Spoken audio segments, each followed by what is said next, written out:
Bon les refs, c'est là où le passage chez Yam est parti en couille parce qu'ils avaient la nouvelle T7. Alors elle avait la déclinaison en plus World Raid, je sais pas si je le dis correctement, World Raid. Bref, elle est incroyable, elle est mastoc, elle est énorme. Donc on va tester ça, écoute, on profite du petit instant pour tester ça. Je ne touche pas par terre actuellement. Je suis sur la pointe des pieds, merci mon ref, tu vois que je suis en galère. T'es un bon. C'est-à-dire que là j'ai les... Oh putain. Je suis sur la pointe des pieds les refs, je comprends les 1m50 qui sont sur des roadsters. C'est un délire. Alors là-dessus il n'y a pas le shifter. J'ai toujours pas réglé mes rétros. Bon sur ce les petits potes c'est parti du coup. Et c'est de la T7 World Raid 2022 du coup. Let's go!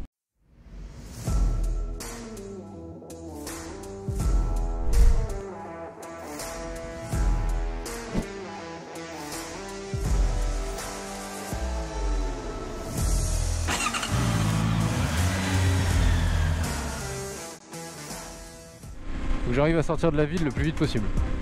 Parce que dès que je m'arrête, je touche pas par terre. Je vous jure, je veux pas m'arrêter les refs. C'est zéro van. Si je tends les jambes, je ne touche pas par terre. Roule frère, roule. Mais qu'est-ce que t'attends? Qu'est-ce que t'attends gros? Il me met en panique. Faut que je sois avec cette moto là pour que... Putain. Le truc cool c'est que ça fait vraiment un bail que j'avais essayé l'ancienne T7 du coup. Donc là vraiment c'est un nouvel essai. Je suis au courant de rien, je me souviens pas des sensations. Que dalle. Ouf. Il y a zéro van les refs. Zéro van, je suis sur la pointe des pieds de chaque côté. Donc clairement déjà conseil par rapport à la hauteur. Faites 1m90 c'est bien là-dessus. Hein. Voilà, en dessous tendax. Hein. Par contre Samama et Dodan. Ça passe easy.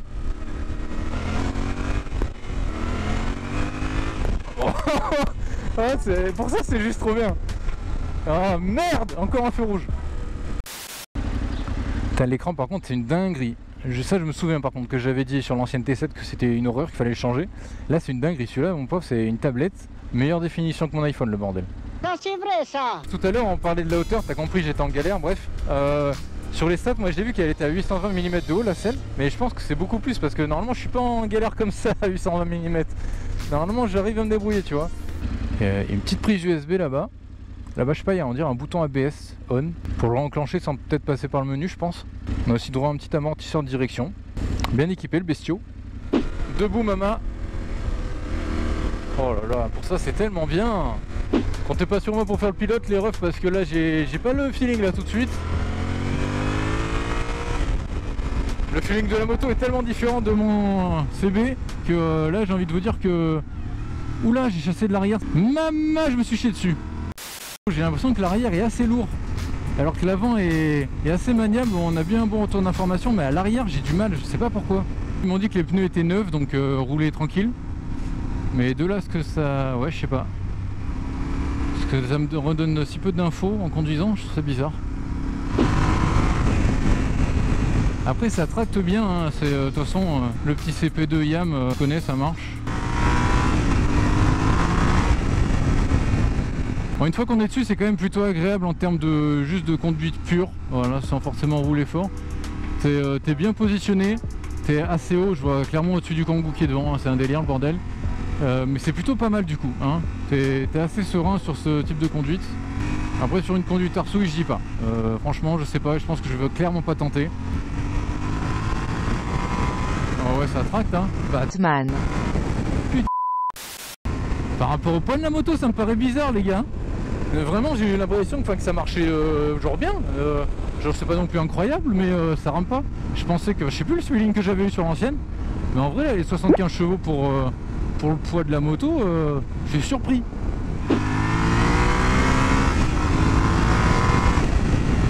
En vrai ça marche hein. Vu qu'il y a 2 secondes je parlais un peu de poids, bah, autant vous le donner les refs. Sur les stats on est à 220 kg tout plein fait. Très sincèrement je m'attendais à plus que ça, surtout avec 2 réservoirs parce que le bordel est assez énorme. Mais au final c'est pas si lourd que ça. C'est plus une question de hauteur de selle qui peut créer la galère tu vois. Et nous voilà. Alors ouais clairement j'ai pas tenté comme d'habitude le petit demi-tour parce que j'ai absolument aucune sérénité à cause de ma taille gros, je suis un minimoise là-dessus. Donc chers amis, nous voilà sur la face avant de la petite T7 World Raid. Bon, vous remarquez que c'est à peu près la même face avant, c'est juste que le bas au niveau radiateur et tout, ça donne un plus gros aspect, c'est plus large justement pour accueillir les 2 réservoirs. 2 réservoirs pour avoir un petit 23 litres. de contenance, ce qui est plutôt pas mal, c'est plutôt stylé. Mais la petite particularité, c'est qu'il faut remplir les deux parce qu'au final, c'est pas communicant. Le bordel fait plus de bandes que ma voiture. Pour ceux qui font beaucoup de routes, en vrai, c'est plutôt stylé. Tout à l'heure, on parlait hauteur de selle, les gars, et j'ai revérifié mes stats. C'est pas 820, c'est 890 mm de haut. Donc c'est pour ça que j'en chie en fait. Au niveau des autres différences par rapport à la T7 normale, ça va être tout ce qui est fourche, suspension avant-arrière, tout ça, ça a été revu, c'est un peu différent. La selle n'est pas tout à fait la même parce qu'elle est maintenant en deux parties. Voilà, vous allez voir là. Et apparemment, plus confortable. Là, c'est à voir avec les anciens propriétaires de T7 qu'ils en pensent. En ce qui concerne le reste, les refs, on n'a pas trop besoin de l'évoquer parce que elle est directement voir le premier essai de la T7. Là, il y en a pas plus que ça des infos. Dernier gros élément et assez important, ça va être plutôt tout ce qui est compteur. Voilà, là c'est vraiment un écran TFT incroyable. Yam a fait un énorme effort là-dessus. Donc vous pouvez tout gérer grâce à cette molette là, juste là. Donc là par exemple, j'ai un thème qui est particulier, qui est le thème street, et je peux le changer. Donc là je fais un appui long, là, je vais dans thème. Voilà, c'est juste là. Je valide et là je peux choisir. Par exemple ride, donc je fais un premier validé et j'appuie longtemps et puis voilà quoi. Après forcément vous avez toutes les infos dont vous avez besoin, le contour ici, la vitesse engagée, la capacité du réservoir restante, la température moteur et tout ce qui est trip ici avec conso moyenne, tout ça. Vous faites également défiler avec ça. Et votre vitesse instantanée. Ensuite vous avez settings, donc ça va plus être les réglages de la tablette et du véhicule, donc maintenance, les unités, donc kilomètres ou les miles par exemple, la luminosité de l'écran, l'heure. Vous pouvez connecter à votre téléphone. Du coup là vous avez message et téléphone en gris parce que j'ai pas connecté le mien. ABS mode, donc je peux régler l'ABS, donc là il est en on surtout. Donc voilà, bon moi c'est un tour succinct les amis, je vais pas vous faire l'explication complète. Après vous avez tous les voyants dont vous avez besoin, verrouillage du véhicule, warning, logo, ça c'est plus pour les maintenances, tout ça, l'ABS, off et on, et après vous avez les clignotants et tout ça bien évidemment. J'ai pas grand chose à vous dire de plus les refs, hormis que si on a un petit sabot moteur en 3 parties alu qui est plutôt sympa, elle a l'air solide. Je vous ai pas fait écouter le petit échappement.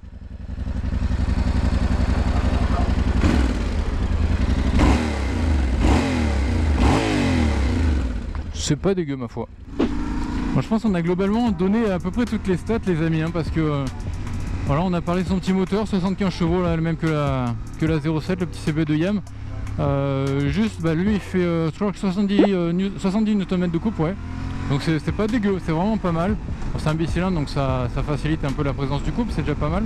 Sachant que ça marche quand même suffisamment bien, je pense pas qu'il y ait besoin de plus sur la route, moi c'est mon avis perso. Après je pense que c'est plus une moto qui est destinée à faire du off-road régulièrement. La route c'est bien mais je sais pas, moi j'ai moins le feeling qu'avec la mienne par exemple pour arsouiller. Je trouve l'arrière un peu lourd quoi. Bon, je sais que certains me demanderont si c'est une moto qui est éligible à 2, sachant qu'elle est quand même sous les 95 chevaux. Bah en vrai pas du tout. Non vraiment cette moto n'est pas éligible permis à 2. Apparemment c'est une question de normes. Les normes anti-pollution, tout ça là, les Euro 4, Euro 5, bref t'as compris. Donc celle-ci non. Les anciennes générations qui vont être plus dures à trouver maintenant étaient bridables à 2. Mais tout ce qui est nouvelle génération, les plus récentes, je pense depuis 1 ou 2 ans, on va dire 1 an je pense plutôt, ne sont plus bridables à 2. Donc voilà, ça limite les possibilités pour vous.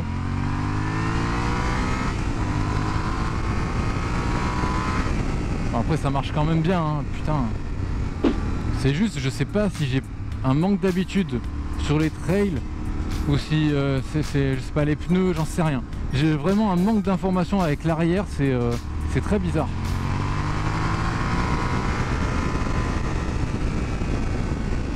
Bon, du coup les potes, si vous allez l'essayer, je veux bien vos retours en commentaire.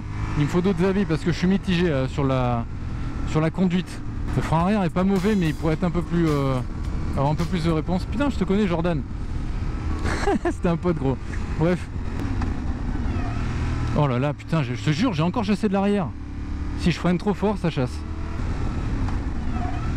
Putain. Je pense, en vrai je pense que vous avez entendu hein, ça fait... j'ai dérapé gros. Il y a une trace dans le calbut là-bas. Ça passe, easy les deux dames. Je kiffe, rien que pour ça à Brive c'est le genre de moto que je kiffe parce que c'est bon, les trous, les deux dames t'en as plus rien à foutre, sachant qu'il y en a un tous les 2 mecs qui se relaient, c'est la loi à Brive, mais en gros ici c'est un kiff.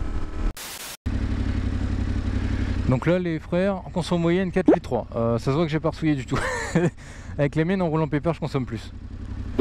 Bon je pense qu'il va être temps de conclure sur cette moto parce que on a dit quand même quelques trucs intéressants mais globalement ça reste très proche d'une T7 classique. Par contre, bon, en gros je suis très mitigé sur la vie globale de la moto parce qu'elle est très confortable, elle est agréable à conduire, voilà, globalement. Elle est bien équipée, amortisseur de direction, double réservoir, écran TFT, Tout ça c'est pas négligeable. Pour ça elle est vraiment bien équipée et elle est agréable à conduire. Par contre je manque trop de feeling en termes de conduite dynamique. Je pense j'aurais dû la tester dans les chemins, mais déjà que j'avais pas le feeling sur route, si tu veux, j'avais pas envie de la foutre par terre dans les chemins comme voilà, j'avais pu rouler avec l'ancienne T7, l'Africa Twin, tout ça.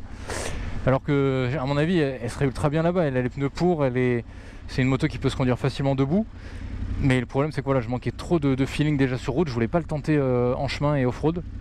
Et alors c'est très rare que je sois aussi mitigé après un essai, donc là c'est voilà, en gros je sais que c'est pas une moto pour moi, j'ai pas le bon ressenti, j'ai pas le feeling, même si ça reste une bonne moto, mais je pense que par rapport à mon type de conduite, en gros sur route, conduite dynamique, c'est pas pour moi.